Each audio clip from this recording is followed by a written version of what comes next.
Ya, pemirsa, seperti biasa setiap Selasa, Newsline akan mengajak Anda, para orang baik, untuk bergabung dalam gerakan kebaikan. Dan kali ini kami ajak Anda membantu pembangunan jembatan penyeberangan untuk warga di Desa Lubuk Kumbung. Pemirsa, pada 16 Mei 2024 lalu, bencana banjir bandang menghantam Desa Lubuk Kumbung, Muratara, Sumatera Selatan. Saat itu warga tidak bisa berbuat apa-apa, bahkan untuk sekedar menyelamatkan barang-barang mereka.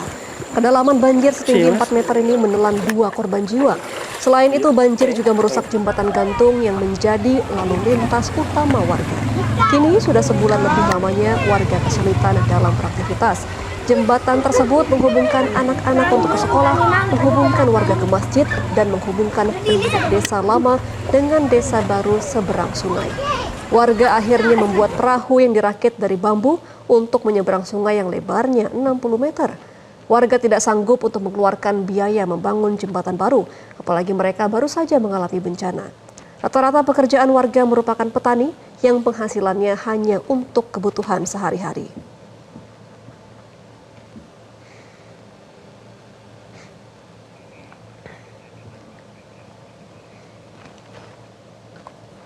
Dan bagi Anda yang tertarik untuk membantu warga Desa Lubuk Kumbung agar kembali memiliki jembatan penyeberangan untuk mempermudah aktivitas mereka, Anda bisa berdonasi dengan cara berikut ini.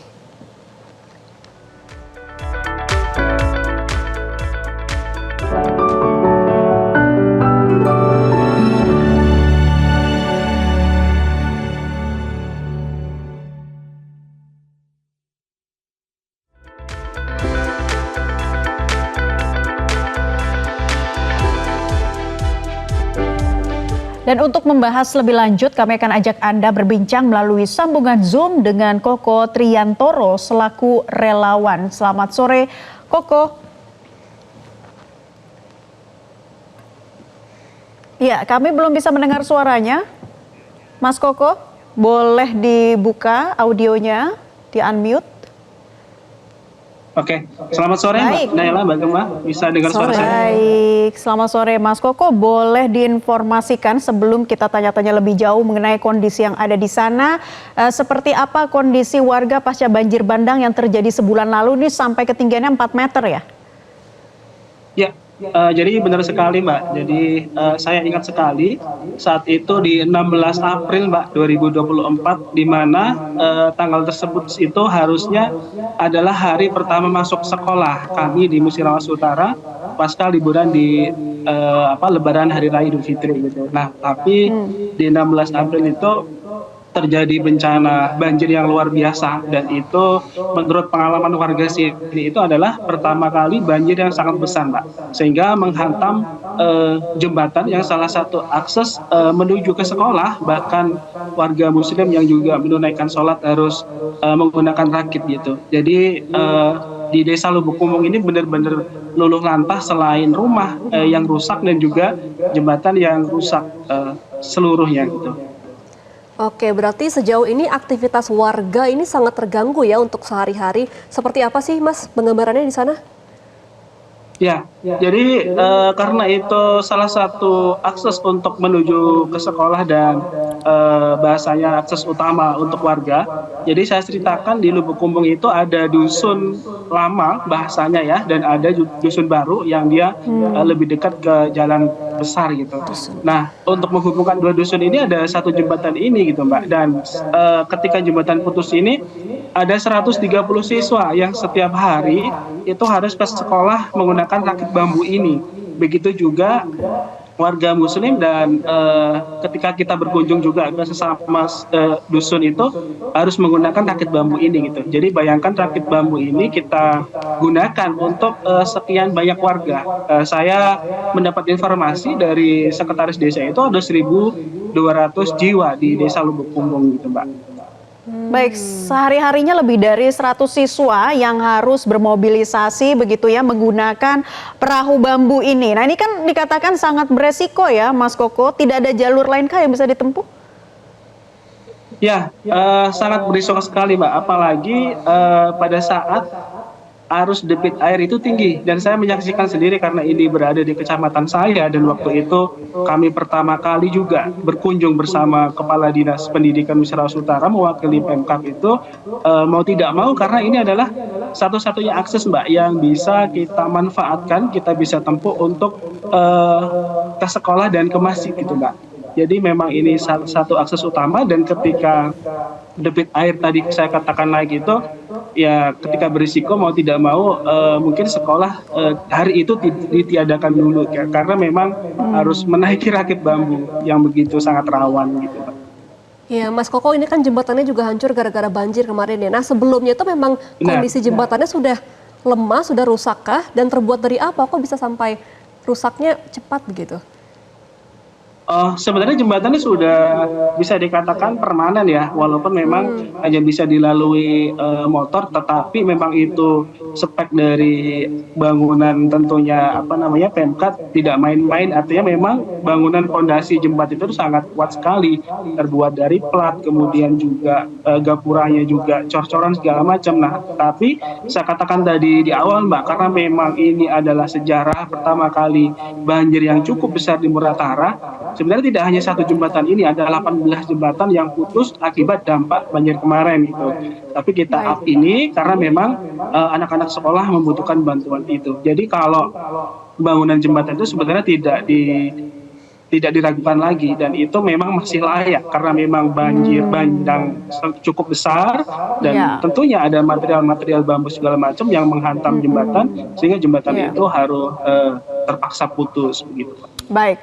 Tadi Mas Koko sudah jelaskan kondisi warga, bagaimana akses warga yang ternyata memang ini satu-satunya akses mereka ya untuk menuju ke sekolah dan tempat lainnya. Nah Mas Koko, tapi sejauh ini Anda sebagai relawan sudah mendapatkan informasi belum, koordinasi dengan pemerintah daerah terkait ini seperti apa misalnya untuk pembangunan jembatan kembali begitu? Ya, baik. Tentunya Pemkab terima kasih sudah sangat mendukung dengan adanya fasilitas yang rusak ini, bahkan berkunjung ke lokasi, dan terima kasih karena saya katakan tadi, karena begitu banyaknya jembatan yang putus di kabupaten kami, Pak. Jadi kami juga selaku guru, relawan, dan bersama sahabat-sahabat NGO Insan Mandiri ini berinisiasi gitu Pak, berinisiatif supaya membantu Pemkab dalam hal untuk bersama-sama kita bergotong royong membangun jembatan ini bersama Metro TV tentunya gitu Pak. Nah, jadi pihak Pemkab juga sudah mengetahui, dan tentunya kita bersama-sama berikhtiar mengupayakan agar kegiatan siswa saat belajar dan juga masyarakat ini segera teratasi gitu, sehingga terjadi pembangunan jembatan itu kembali ada dan tidak ada lagi menggunakan rakit yang dikatakan sangat berbahaya. Oke, Mas Koko, ada berapa kira-kira biaya yang dibutuhkan untuk membangun kembali jembatan ini? Ya, kemarin saya ukur, dan kebetulan kita juga sudah pernah membangun dan memiliki pengalaman. Kurang lebih kan bentangan itu sekitar 60 sampai 80 meter Mbak. Dari mungkin RAB yang kami buat tuh membutuhkan anggaran sekitar 250 sampai 300 gitu. Karena nantinya pun misalkan ada pihak donatur yang mau membangun segala macam, kita akan bernegosiasi dengan masyarakat bahwa pembangunan jembatan ini kita bergotong royong gitu. Tentunya dengan tenaga teknisi ahli, sehingga nantinya masyarakat memang benar-benar merasa memiliki. 250 sampai 300 juta? 250 sampai 300 juta maksudnya Mbak. Satu jembatan? Ya, satu jembatan itu untuk jembatan plat bordes besi dan bisa dilalui oleh 2-3 motor dan juga untuk aktivitas warga yang lainnya gitu. Tadi kata Anda di sekitaran Kabupaten Muratara itu, terutama di desa ini banyak jembatan yang terdampak. Emang ada berapa Mas Koko? Ya, menurut data dari BPBD Mbak, dari kita kan banjir itu tidak hanya terjadi pada saat April ya, sebelumnya juga terjadi banjir, itu ada 18 jembatan yang putus gitu. Nah, saya katakan tadi bahwa kita sebenarnya sudah sowan dengan Pemkab dan welcome sangat luar biasa mendukung kami. Kita bersama-sama dengan NGO segala macam mencoba untuk meng-up berita ini supaya segera teratasi gitu. Karena jembatan 18 itu cukup banyak gitu Pak. Sehingga kalau ini nanti bisa terdanai oleh teman-teman dari Benih Baik, dari NGO yang lainnya, itu akan tentunya membantu masyarakat yang ada di Lubuk Kumbung. Oke, Mas Koko, ini kan jembatan ini menjadi satu-satunya akses untuk warga di sana ya. Nah, kira-kira untuk distribusi kebutuhan pokok ini terganggu juga nggak sih, Mas? Ya, tentunya untuk pendistribusian bahan pokok itu sangat terganggu, Mbak. Kami juga pada saat itu menyalurkan bantuan ya bersama Dinas Pendidikan berupa makanan dan pakaian layak pakai. Kami menghimpun cukup banyak dan kendala kami waktu itu penyaluran memang harus menggunakan rakit bambu ini sekali lagi karena ini memang salah satunya akses gitu. Pernah sih kita melihat ada upaya warga menggunakan perahu, tidak menggunakan rakit bambu. Tetapi operasionalnya kosnya kan cukup tinggi, Pak.